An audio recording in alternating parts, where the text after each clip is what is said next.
बस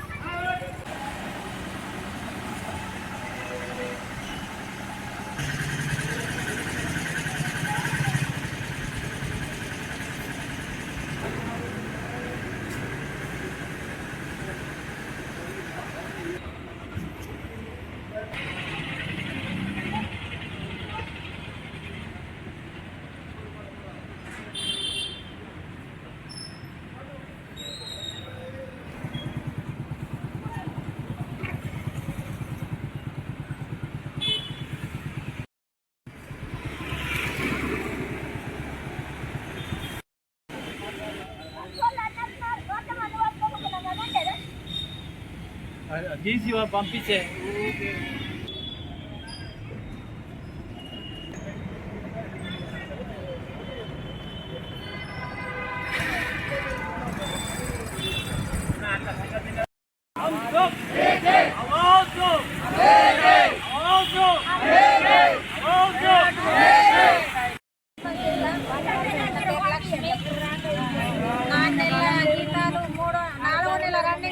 మూడు నెలల జీతాలు నిండు ఉన్నాయి.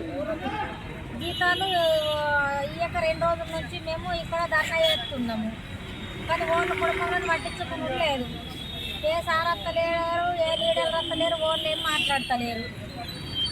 మాకు బడిళ్ళల్లో ఫీజులు కట్టక పిల్లలతో ఇబ్బందులు అవుతున్నాయి. పిల్లలకు ఫీజులు కట్టక ఇళ్ళ కొట్టిండు. బడిళ్ళకి ఇళ్ళకు బేగులు పెన్నులు ఏం లేక మా పిల్లలు కూడా ఏడుపుతున్నారు. ఏడుచుకుంటూ ఇంటికి వచ్చేసిండ్రు. కరెంటు బిల్లు కట్టక సుగా జీతాలు ఇయ్యక కరెంటు తీపేసిండ్రు. 3 నెలల సంది ఇళ్ళ కిరాయిలు కట్టక ఇళ్ళకి కూడా వెళ్ళిపోమంటున్నారు మమ్మల్ని. ఒకటే జీతం వేస్తాని మాట ఇచ్చిండు సారు. మాట ఇచ్చి ఒక జీతం వేస్తే 3 నెలల సంది ఇల్లు కిరాయి ఏం కట్టాలా? మేమేం తినాలా? మా పిల్లలకి ఏం పెట్టాలా? అన్ని చికెన్కున్న వ్యాధులు వస్తున్నాయి అందరికీ. హాస్పిటల్లో ఉన్నాము. హాస్పిటల్లో ఉత్తర కథలు ఆగుతారా? మాకు గ్యాస్ అయిపోయింది సిలిండర్రా. మేము గ్యాస్ దగ్గరకు పోతే ఉత్తర కథలు ఇస్తారా? గ్యాస్ సిలిండర్ హాస్పిటల్లో ఉత్తర కథలు ఆగుతారా? గ్యాస్ కాడ ఉద్దరిస్తారా? మాకు రేషన్ కాడ ఉద్దరిస్తారా? 3 నెలలు 4 నెలలు జీతాలు ఆగుతాయి. ఒక్కొక్కసారి మేము ఇయ్యమంటున్నారు ఆడిపోయినా కానీ మా పరిస్థితి ఏంది? మేమేం తినాలా? మాకు ఒక ఐడి కార్డు లేదు, మాకు ఒక హెల్త్ కార్డు లేదు, ఏది లేదు. మేము వాళ్ళు వచ్చినా కానీ రూపాయి వచ్చింది లేదు. కాళ్ళు ఇరిగి ఎందరకో దెబ్బలు దాకే 3-4 చచ్చిపోయి వాళ్ళు కూడా రూపాయి ఇచ్చింది లేదు. మాకు అదే ఇన్సూరెన్స్ కార్డులు ఉంటే చచ్చిపోతే మేము చచ్చిన మా పిల్లలన్నా బతుకుతారు కదా.